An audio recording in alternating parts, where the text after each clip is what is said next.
Hey guys, my name is No Big Deal, and this is Creative Control, the podcast where we discuss the intersection of creativity and faith, God, and music.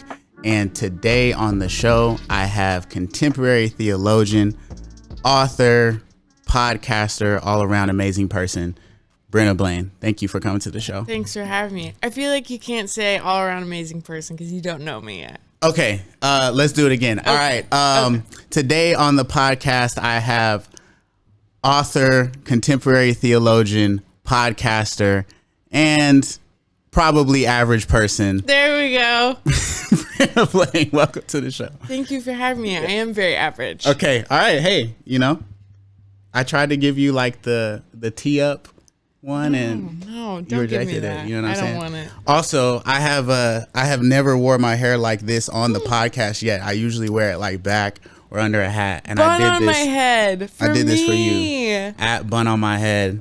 Thanks, on Dill. Instagram. Yeah. Shout out. Yeah. So welcome to Middle Tennessee. Welcome to Nashville. Thank you. I love being here. It's a very funky town. You can tell everyone who's a tourist are the people who are wearing boots and cowboy hats.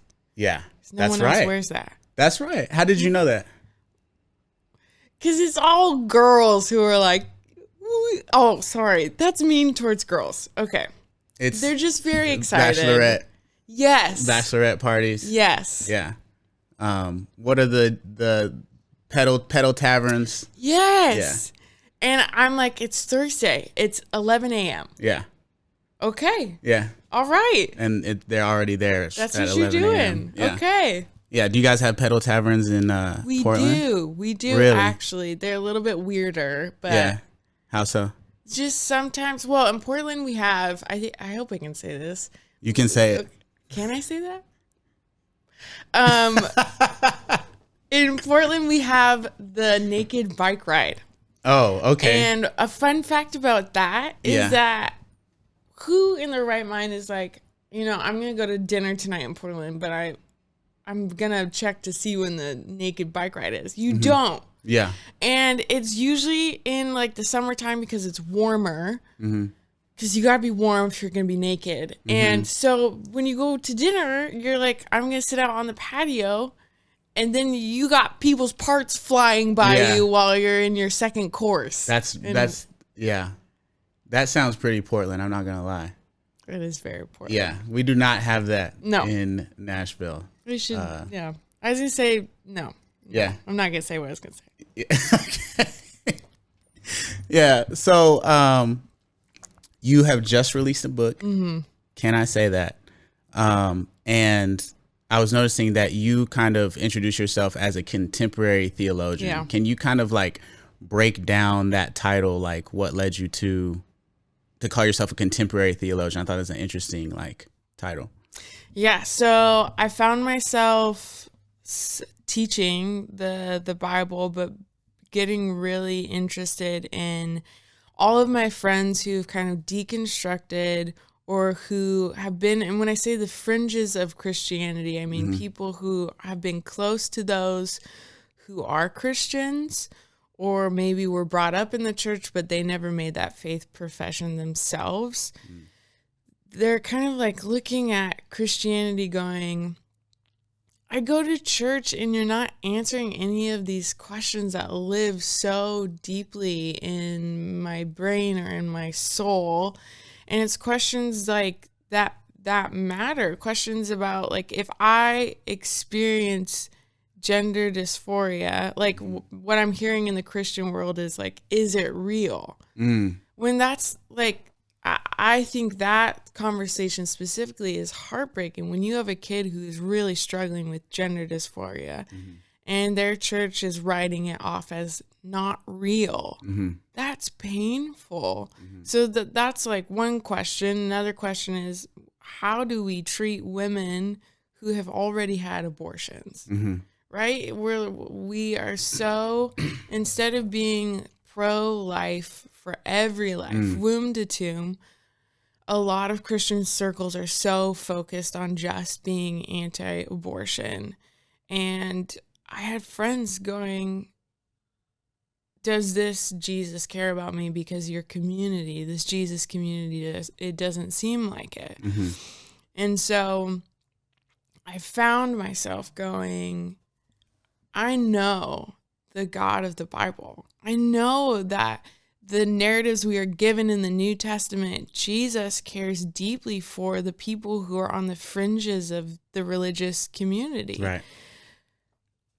But my friends that's not translating. That's being lost in translation somewhere. And so how do I minister to these people that are outside of the church? Mm-hmm. And started this podcast called Can I Say That? And it was basically trying to engage with culture in a post-Christian world, asking questions we don't normally ask in the church, whether or not we're too scared to ask them or we don't have time to ask them. Like, how can we do that? My husband and I started that, and that was just for my immediate community, but within about a year, we started charting globally, and I went, oh, a lot of people have these questions. Yeah. And so I realized the majority of the work that I was doing, teaching and writing, all had to do, how do we look at these cultural issues through a biblical lens or through a faith lens? And realizing, okay, I'm doing theology, but it's this really contemporary work. It's really of this day and of this culture. And so I sometimes I don't feel like contemporary theologian fits, because it feels too, I'm like, I don't even have my master's. I only wear glasses sometimes. Like, it doesn't feel like it fits. But when I sit down and think about the work that I'm doing in day-to-day life, it's like, no, I think that's the most accurate term for what I get to do. Yeah. But yeah. Mm-hmm. What made you passionate about trying to answer, unsafe questions or questions that haven't been asked, like, or feel unsafe to ask in kind of faith circles? My upbringing was pretty turbulent. My dad was a pastor when I was young, and he stepped out of ministry pretty quickly. And one of the first kind of like faith shaking moments I had was my grandma got diagnosed with cancer when I was 7. And I was like, as Christians, we pray and then like people are healed. And I went away to summer camp and I came home and she had died while I was gone. And I went, oh, this is not compatible with, what I've been being told, or it doesn't really fit. That was the summer before I turned 10. That was in August. In October, my parents sat us down and said, hey, your dad made some choices and he has to move out and we're getting separated. And I thought, okay, that's also not the narrative I've been fed my entire life about married Christian couples. And then a month after that, I ended up being molested by a stranger in youth sports. And I'm sitting with the broken pieces of my sexuality that had been whisked away from me. In Sunday school, every single Sunday, hearing, God doesn't want you to lie to your parents. God doesn't want you to steal. God doesn't want you to be mean to your friends. And I'm going, yeah, but does God care about my molestation? And like, it was like this God wasn't big enough for the problems that I had been through. So I ended up, I didn't have the language to express any of that to my parents. And my parents ended up staying married, which is a really beautiful redemption story in itself. But for me, I just kind of declined and got worse and worse. So by the time I was 14, I was deeply depressed, deeply suicidal. And then I realized I was attracted to the same sex and went, oh, yeah, that's really not compatible with the religion that I've been raised in. And so my entire story was kind of this turning away from faith. Like, it was the faith that I had been offered wasn't big enough, wasn't faithful enough, wasn't strong enough to crash through everything I was struggling with. And so I had determined that when I graduated high school, I would come out, I would walk away from faith. I'd probably go to college and play basketball, just like live my fun secular life. But the problem with that is I didn't like causing conflict. So my parents were like, we want you to go to youth group, but you don't have to go to our church. So I was going to youth group, and someone there found out I was gay because I had a lot of stuff on a blog about it, and I thought it was secret, but my frontal lobe wasn't fully developed. Right. So it was on the internet. Was this a Tumblr? Yeah, it was Okay, Tumblr. yeah. Tumblr. Yeah.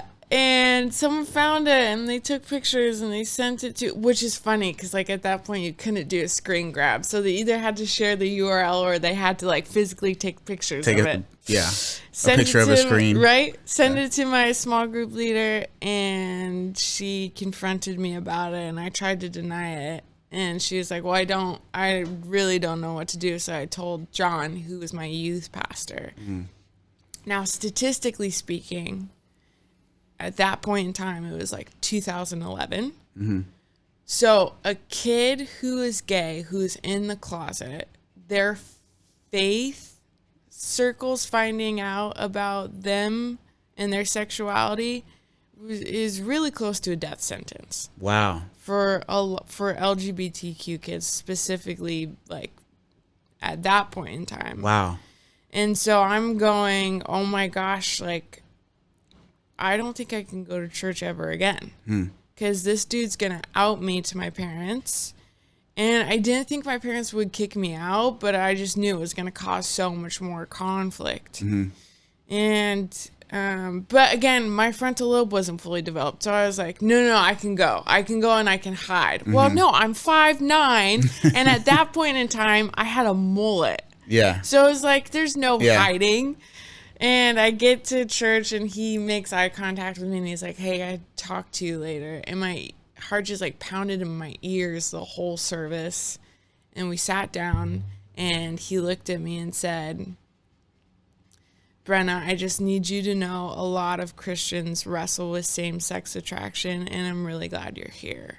And then he left. And that was like, it was so interesting to me because he didn't pacify my struggle, which I found a lot of my friends to do. Like, it was like, oh, don't worry. Like, it's not actually a sin if you were to live this lifestyle, or like, oh, the Bible was translated wrong. He just said, like, you can wrestle with your submission. Like, who are you going to submit your life to?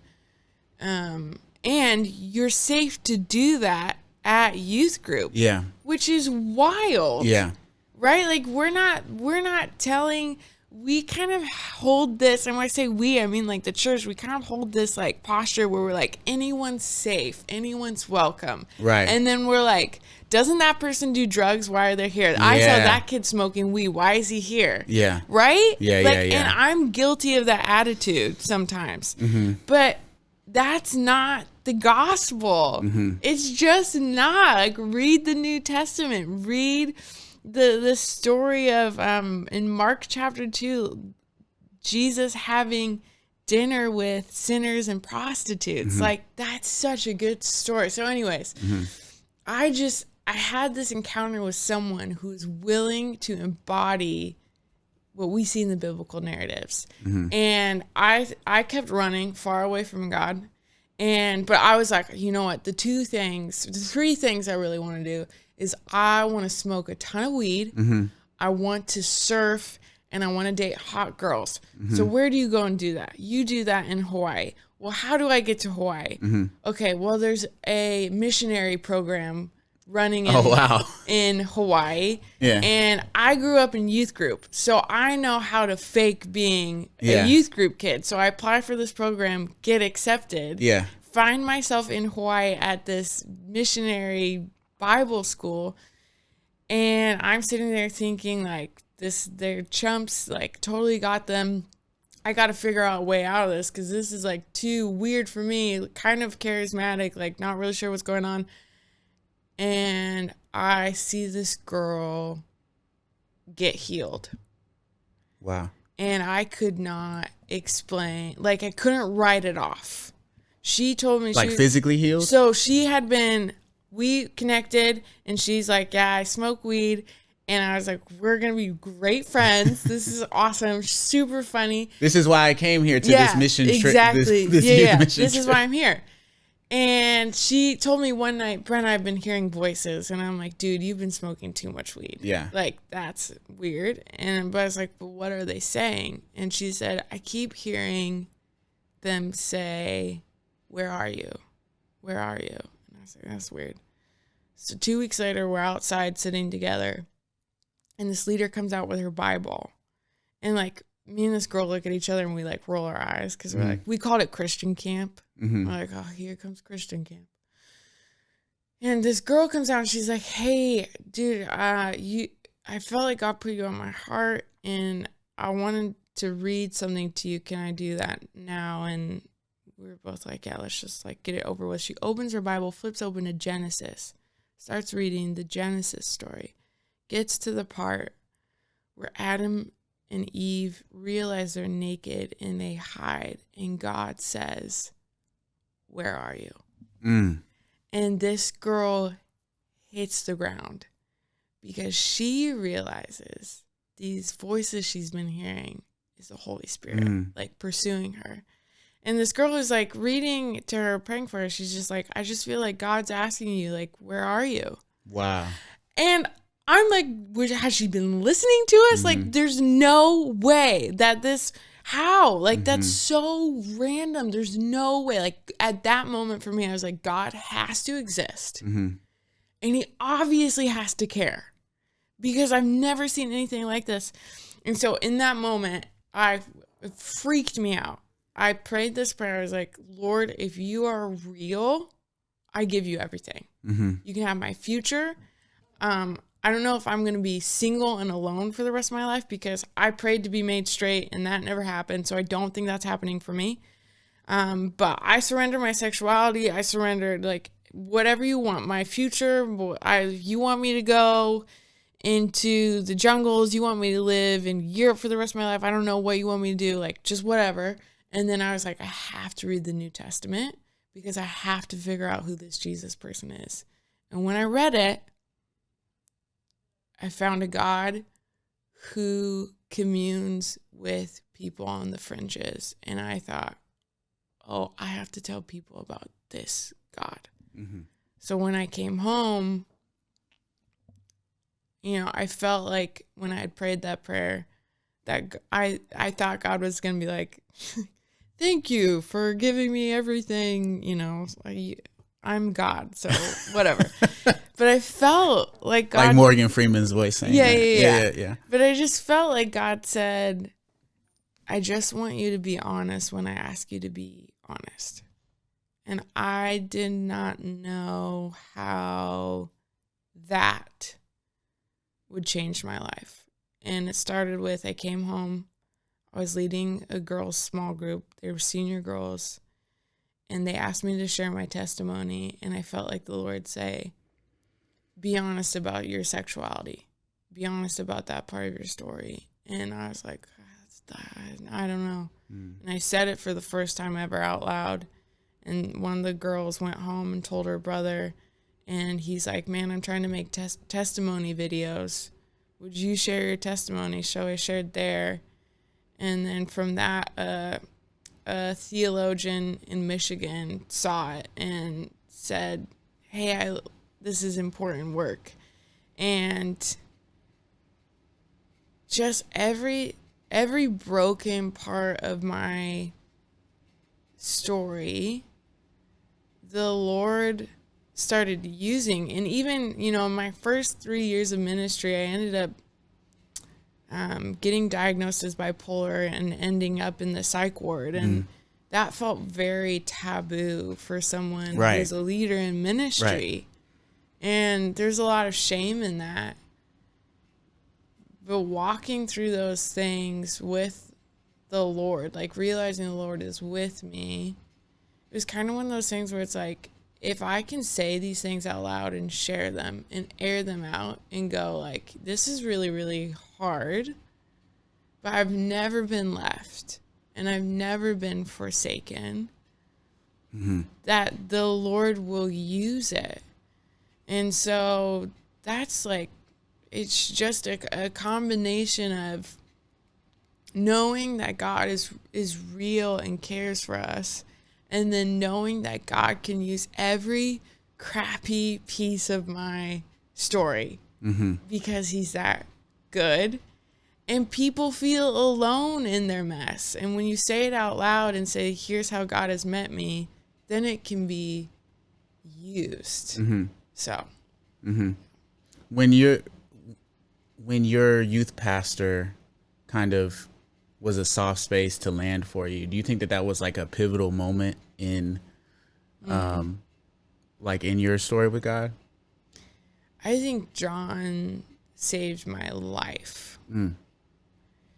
Because like we talked about statistics, but it was just like I lived in so much shame in high school, and I was just with someone else who was expressing this the same way. It's like every time my mom's phone rang, I would tense up because I was like, I'm about to be outed or get in trouble for something.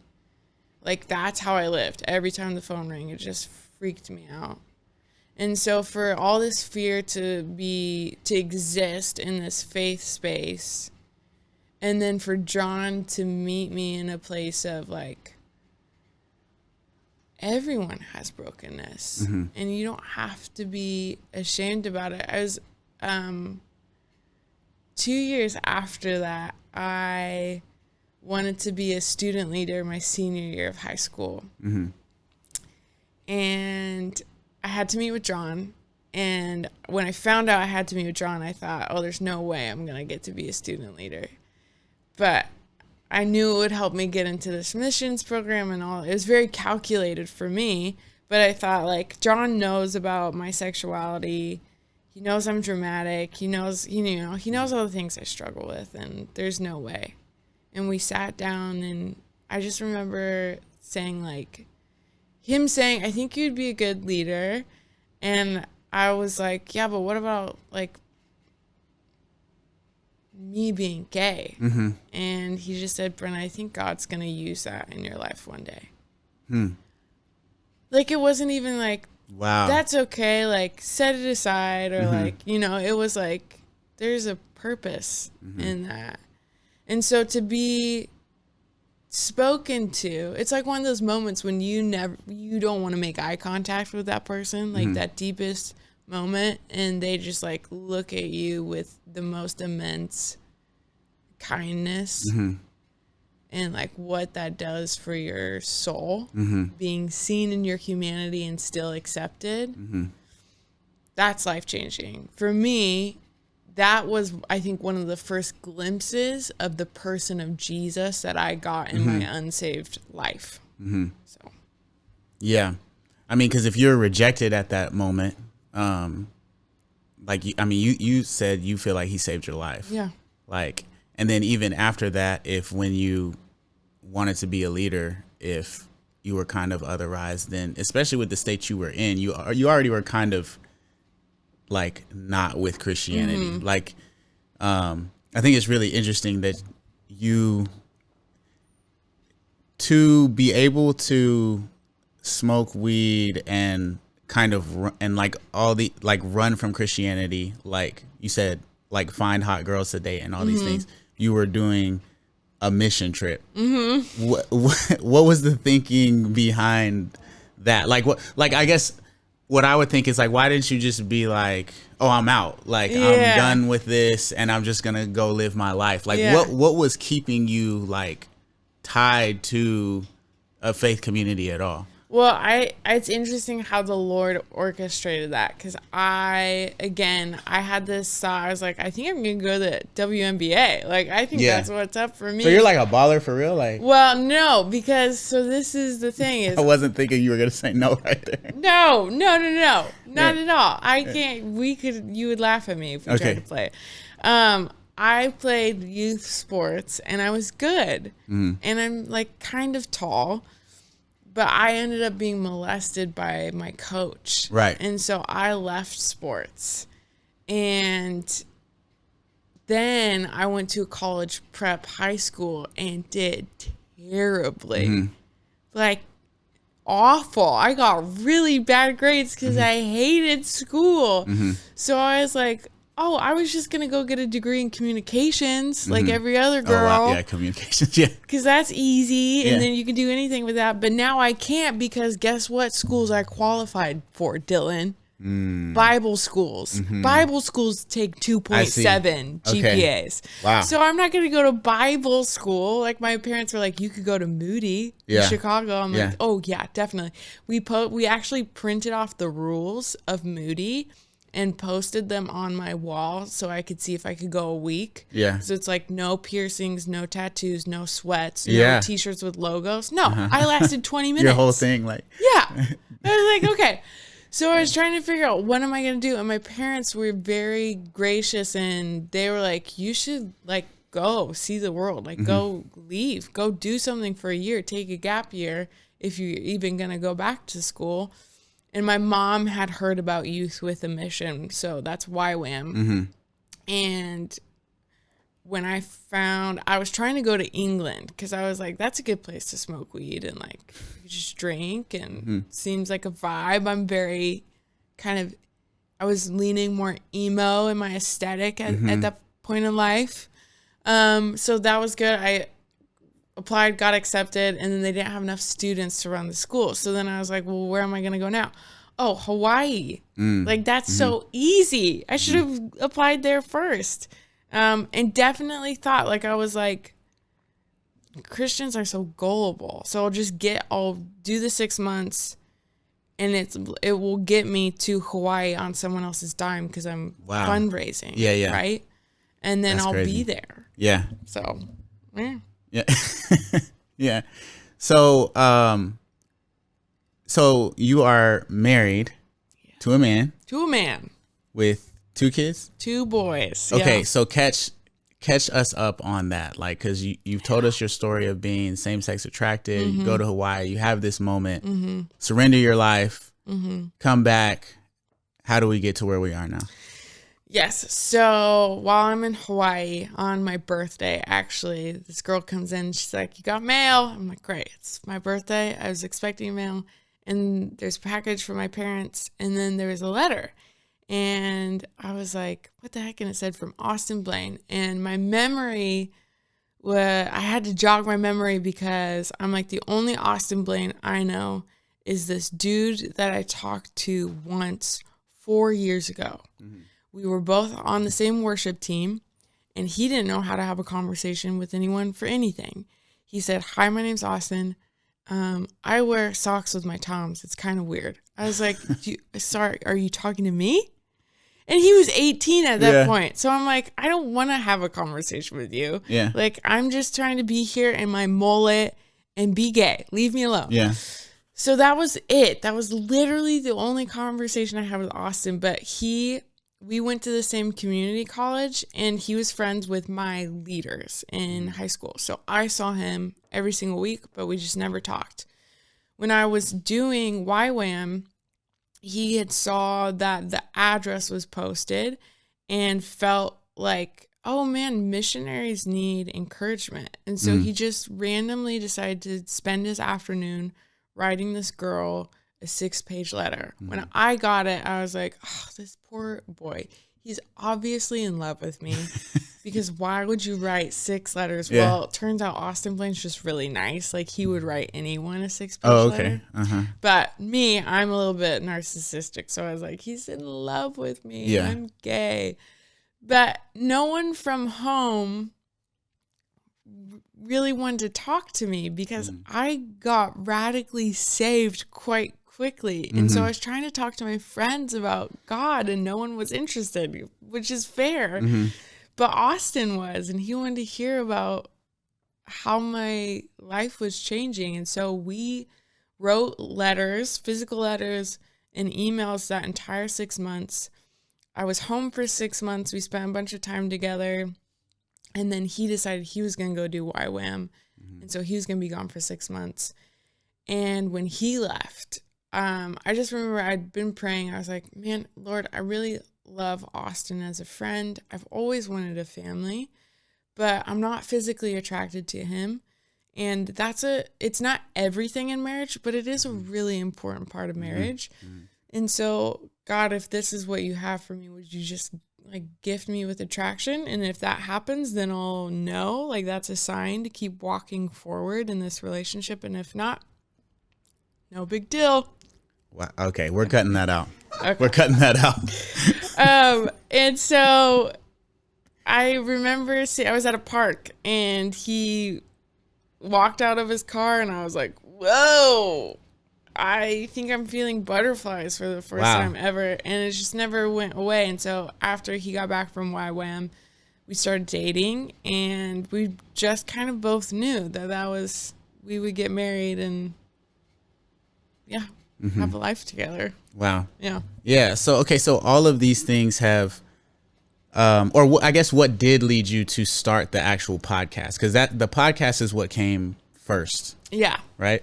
Yeah. So I was in school getting my degree in Bible and theology because I had been given invitations to speak and realized, there's a great weight to teaching the Bible. Mm-hmm. There has to be there's serious implications when you teach the Word of God. And so I have to understand what I was doing. So my professors were having these really profound conversations just about, I said something about being transgender.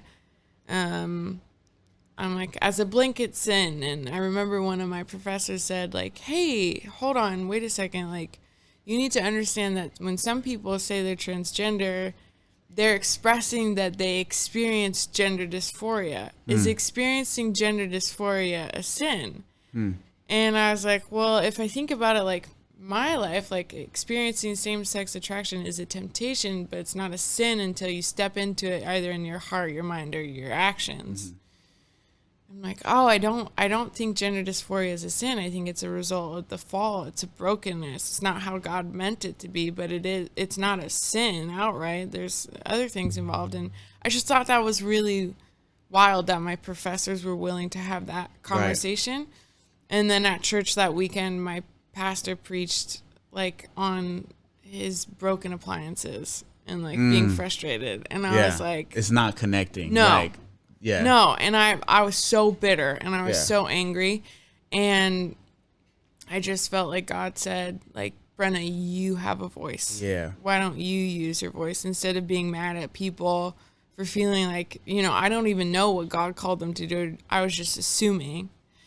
And God was like, you do it. And my husband bought me the equipment to start a cheap, low budget podcast and ask those questions. So I started seeking out friends who I know had walked through difficult things and seeing God through that.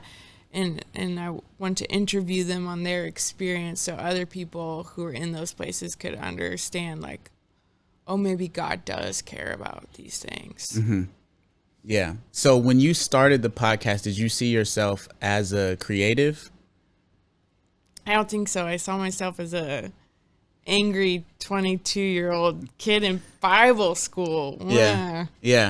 Because now you have the podcast, you just published your book, like, and you're like very creative with like the fit and stuff like that. I mean, you're tatted up, like, like you give off creative. You know what I mean? But is that a way that you have seen yourself, or do you feel that way now that you have these works out? I do feel that way now. I've always been more melancholy. I love music. I love creativity. I love writing, like painting pictures with your words, or evoking emotions in other people with your words. I think is one of the coolest and also most dangerous gifts, right? Or like privileges that God has given us. When you say dangerous, what do you mean? Because you can take advantage of that, right? Like we can hurt people with our words. We can twist people and manipulate people with our words. And some pastors are really good at that. Yeah. Right? You can twist the meaning of scripture with your words. Mm-hmm. That's dangerous. Yeah. But then there's also something so beautiful, and I think you understand that as a creative, like writing music that is so intricate just with your rhyme schemes, but it means something. And like in rap, I think it's so interesting because there's like a surface level and then there's like a deeper level. Yeah.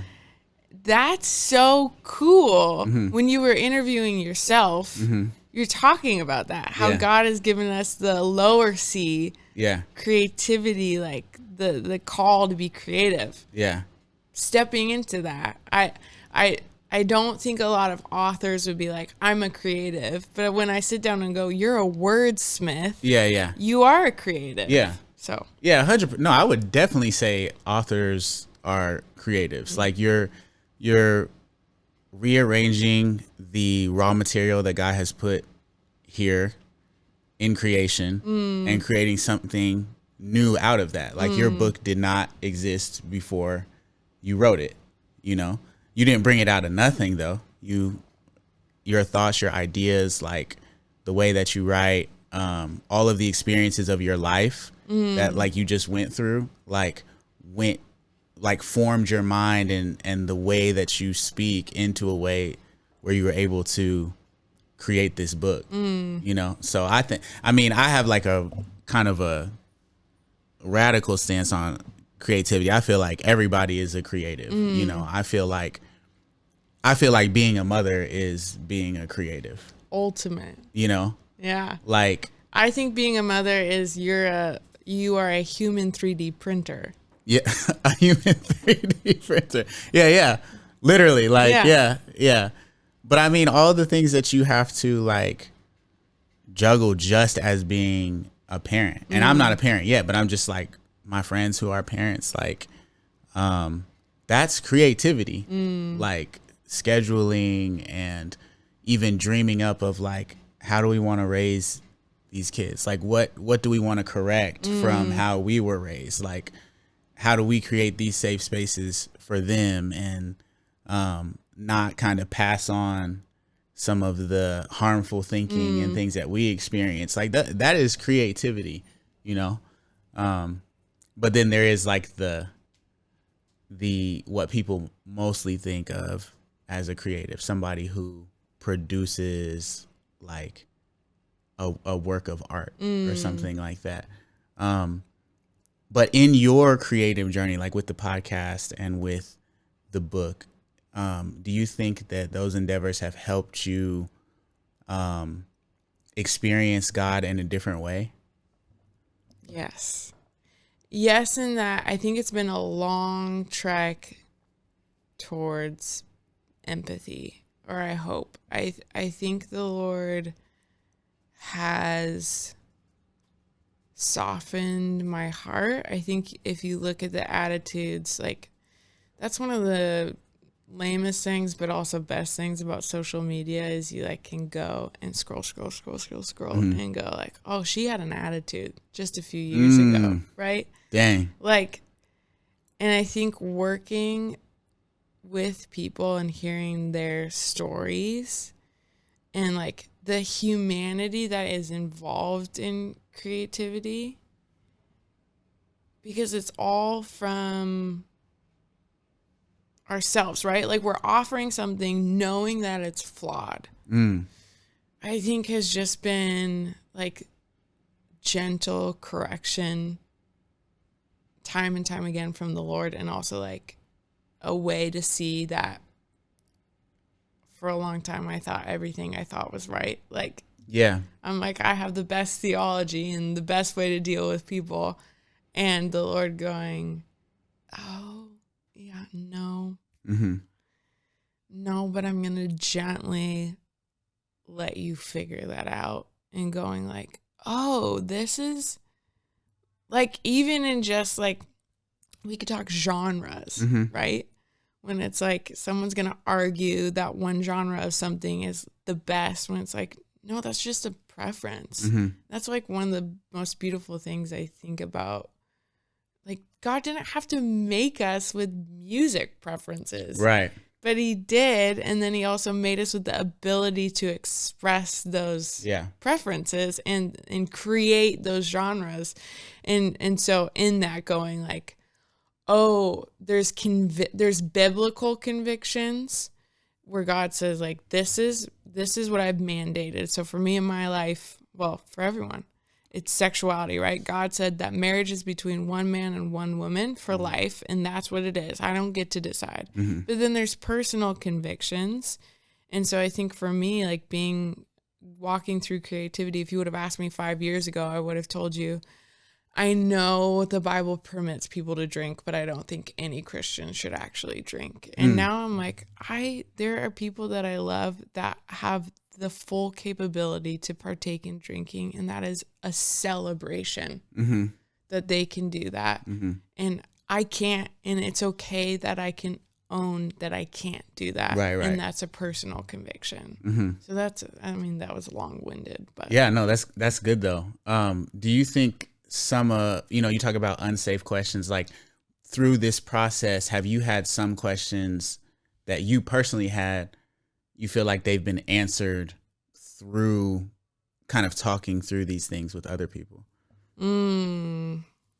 That's good. Answered.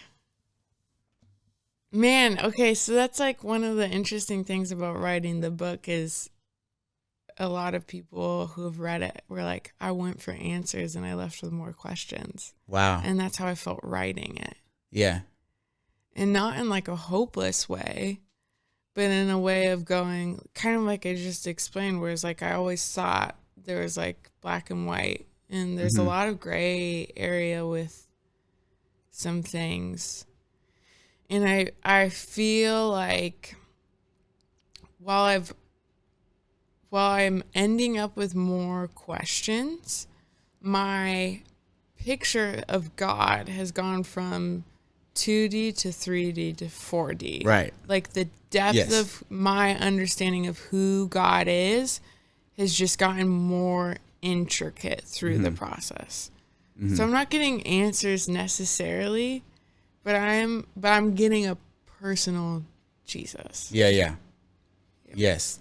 Yeah, I mean, I have a similar story as far as like the church that you grew up in kind of having like a small, you said that God was too small. Like, it's not necessarily that the church itself has a small view of God, but the way that they communicate God, it's like he's too small to deal with this. He doesn't have any, it's almost like everything in existence is outside of this fence that God has himself in. You know what I mean? Like you can come to church, you can read your Bible, you can pray, you can evangelize.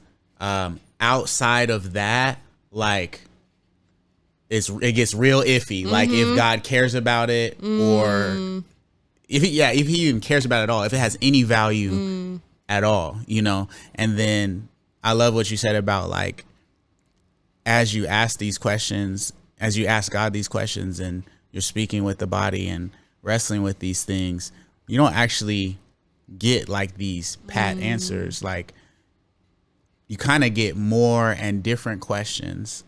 But for me, it's like I am more aware of God's presence with me in the wrestling and in the struggling, more than I am getting like black and white answers. And in that process, for me, it's like my view of God, he's bigger and bigger and bigger as time goes on. Because one thing I always think of is like, if we're talking about the creator of everything, like, science is like the earth is like a pale blue dot, like in this massive universe, in this solar system, in this galaxy, in this universe, and maybe there are other ones, right? That's that's the idea, the scientific idea. And it's like, if we're talking about the creator of all of those things, that means he's bigger than the universe, which means he's not just like, okay, this like one church in this small town has me figured out, and like any question you got about me, ask this congregation, and they got it. Like they got it figured out. Like it doesn't even make sense, but I think that that's like a very common experience, you know? Yeah, that's my favorite verse in Isaiah says, he dwells in eternity. Like, God takes up eternity. That's wild. That, and like you said, we're like, well, yes or no. Yeah. This or that. It's like, Yeah. No. Yeah.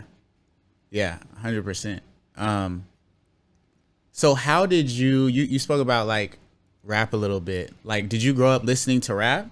Or I grew up listening to Kirk Franklin. Kirk Franklin. Yeah. Okay.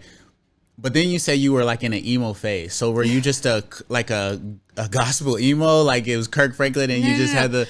Kirk Franklin was kind of forced upon me and my siblings. Yeah. We'd wake up in the morning to stomp. Yeah. Right? Are these on cleaning days or just every day? No. Well, yes, cleaning day specifically. Yeah. Saturday morning, 7 a.m. Yeah. Stomp comes on, or Stomp Remix. Yeah. The Hero album. Yeah. That was the first... Actually, that was the first album I ever bought with my own money. I went to a Christian bookstore. Yeah. I walked in, bought it with my money, listened to it on repeat. Yeah. And then we listened to a lot of Toby Mac. Okay. Yeah. So I don't know how. Yeah. You know. It's no, I mean they were at the time they were like the two like goats. That's like all you could listen to. Yeah. But my mom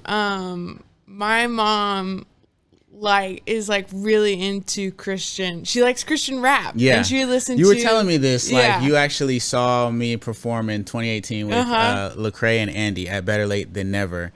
But you were there because your mom wanted to go? So this is the funny thing is it's like me, my brother, and my sister in line with my mom, and I think everyone who saw us were like, oh, that's so sweet that they like brought their mom. Yeah. My mom had asked for those tickets for Mother's Day. That was like her one ask, was that we'd all go with her to this. Yeah. And so we're like up in the bleachers and we're standing there and my mom's like doing our white mom dance, and you're like, okay, but no, my mom has good music taste. Okay, so your mom's like the eclectic music lover.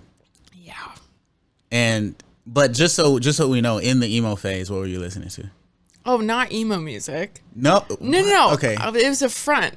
Okay, because it was like dress. What was I? Okay. No. I guess I should say I listened to a lot of grunge music. So I was listening to Arctic Monkeys.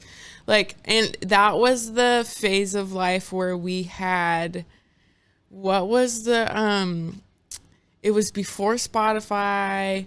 And like Pandora radio. Yeah. I would put Pandora, Arctic Monkeys radio on my iPod or the iPad in the bathroom while I was cleaning the bathroom. Mm-hmm. And so just like anything from England, that was grunge I was listening to. Gotcha. And I was like, I just want to smoke cigarettes and wear big platform shoes. Yeah. Eat beans for breakfast and stuff like that. Yes. Okay, so the tattoos, is this after you're a Christian, before went like... I got my first tattoos the day I turned 18. So that was pre-saved Brenna. That was a year before I was saved. But classic Christian, going with the whole thing. One of my first tattoos was Romans something. I should know because it's on my body. Mm-hmm. Romans 8:18, I think. Which is the suffering that will come as nothing compared to the joy or something like that. Wow, I should know. This is giving me really bad. You're talking about momentary light affliction? Yeah. Yeah. Now we're both in trouble, but I think I thought that was in Corinthians, but no, it's now I'm gonna look it up. Yeah. Can I look it up? Yeah. Can I say that? Yeah. We're gonna put Jeopardy music on right now, though. Oh, good. And we're not gonna cut it. It's just gonna be Please this whole don't. time. Yeah. This is me proving to you that you should hire me to teach theology for your church because I definitely know what I'm talking about. Yeah. Romans 8:18.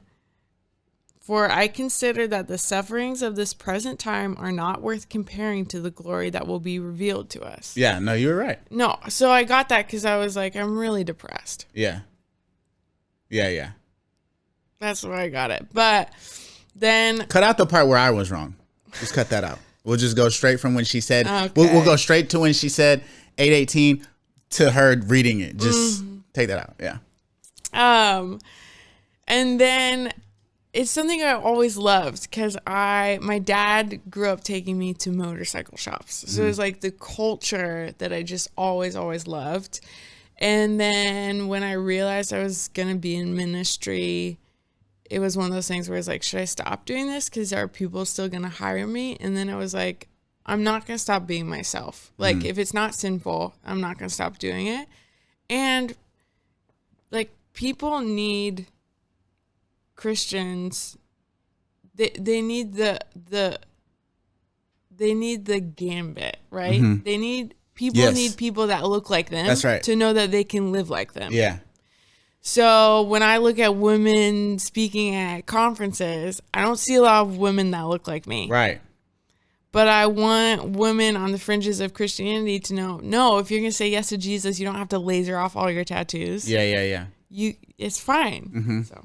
But you've gotten some recently or no? Oh yeah, like are you still pro tattoo? Yes. So okay. I go in. Maybe I should say this. I go in every 6 weeks to get tattooed. Okay. At this current place, all I have to say is marry someone who does web development. Okay, wait.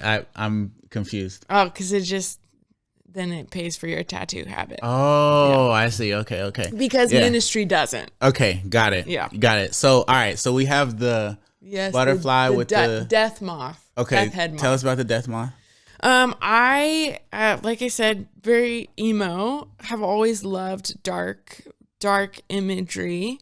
And it was one of those things where it was like, I just always loved skulls. And when I got saved, it was one of those things where I was like, do I need to give this up? Like, that's kind of a weird thing. And I'm working through it.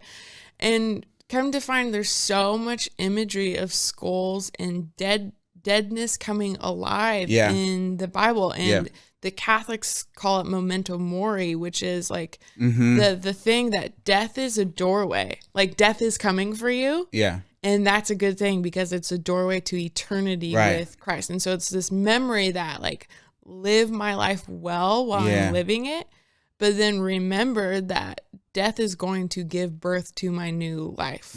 So I have several skull tattoos throughout my body. Yeah. Because it is I think one of the coolest pictures of the reality that we're living. Yeah. And there's a skull inside your head. So yeah. My pastor talks about like how it was actually beautiful that like churches had the tradition of having a graveyard like right next to them for the same reason that you're talking about. Like, as Christians, we should like so much of culture is like trying to run away from the fact that like we're all going to die, trying to prolong it. We're not going to think about it. We're going to, numb that. But when you thinking about that is not a negative thing, or it doesn't have to be a negative thing. It's only a negative thing if you do think that death is the end, but if not, then it causes you to live with a different type of depth because you know that how you live actually matters. Yeah.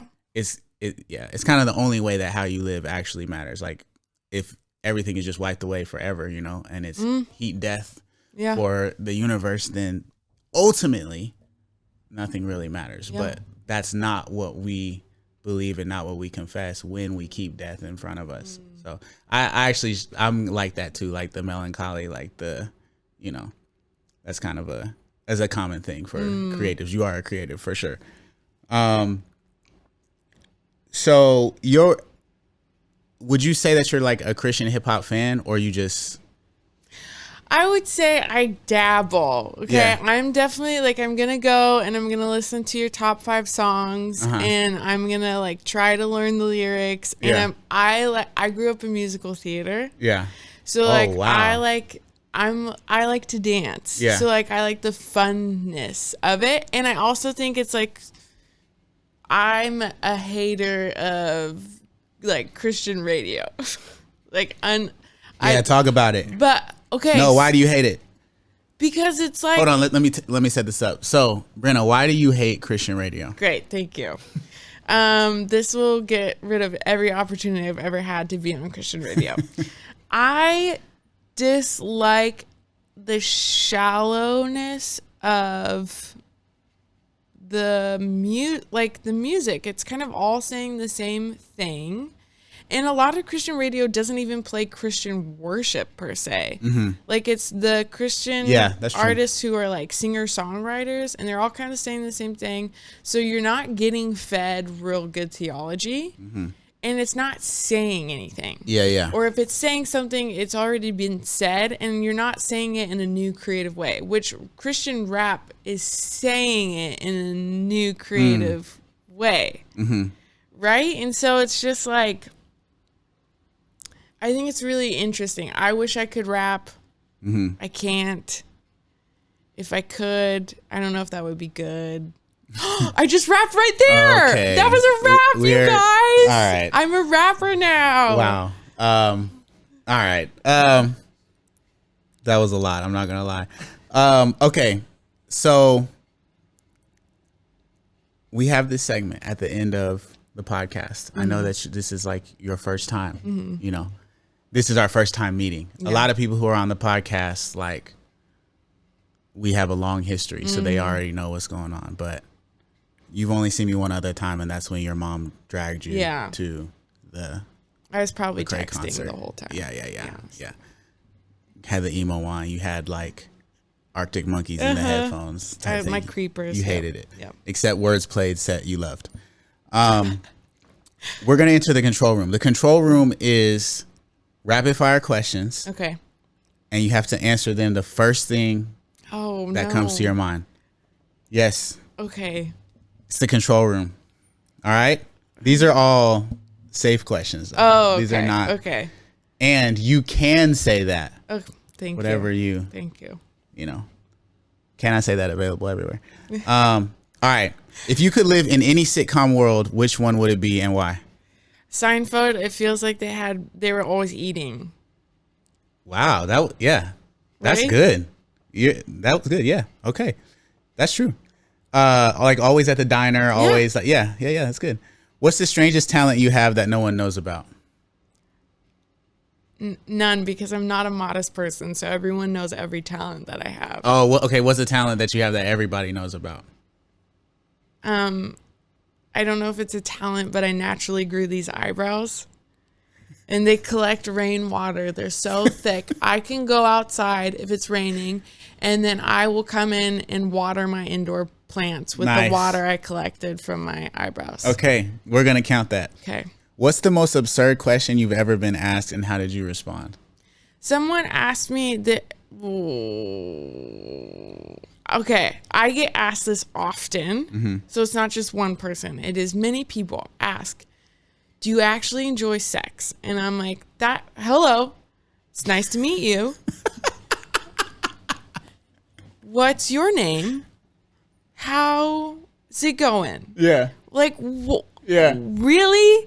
And so you're talking about just like somebody you don't know, just like it's when people hear my you're a public story, figure, just boom. Sure, when you say public figure, it makes me feel like I'm George W. Bush, but there's a lot of other public figures. That are there though, because he's really iconic.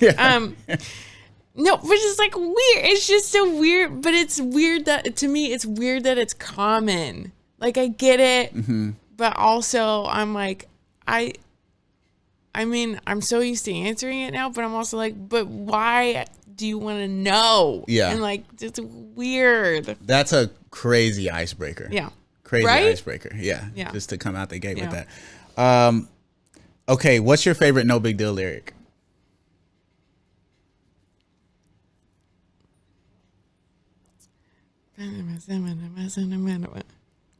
Okay. All right. That I'm embarrassed. You got me. Yeah. Oh, I didn't. I was just. This was a genuine question. I'm so sorry. Hold on. Wait. Hold on. Jeopardy music back up. Everybody fails this question, just so you know. Okay, well, no, I'll find it. Even my closest of friends failed this question terribly. My blood cousin failed this question.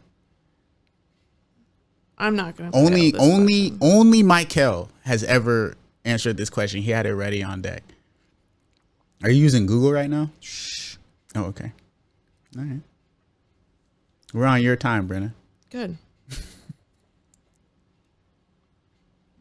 You guys have really bad 5G. Really? Okay, hold on. Okay. So now my song. This is Forrest Frank's song.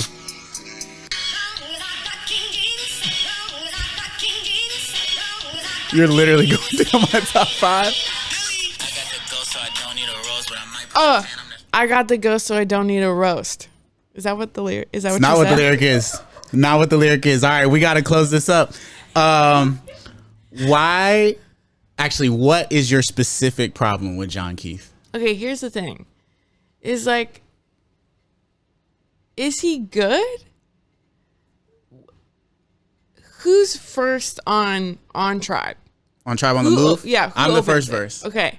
And then He's the second do we one. need anything after that? I that's the question that I've been asking too. Usually I for was like, me- can I ask that? Perfect question to ask. Usually I listen to that, and then by the time, what's his name? This has been Creative Control. We love y'all. We'll see y'all next time. What's good, y'all? It's your boy, No Big Deal. I got some very important dates for y'all. Holy Smoke Festival, the biggest Christian rap festival in the U.S., August 14th through 16th. Tickets available now. Go get those. I'll see y'all there. And also, we got brand new vinyl, brand new merch, hoodies, tees, bobbleheads, and more on the site at dilly.com.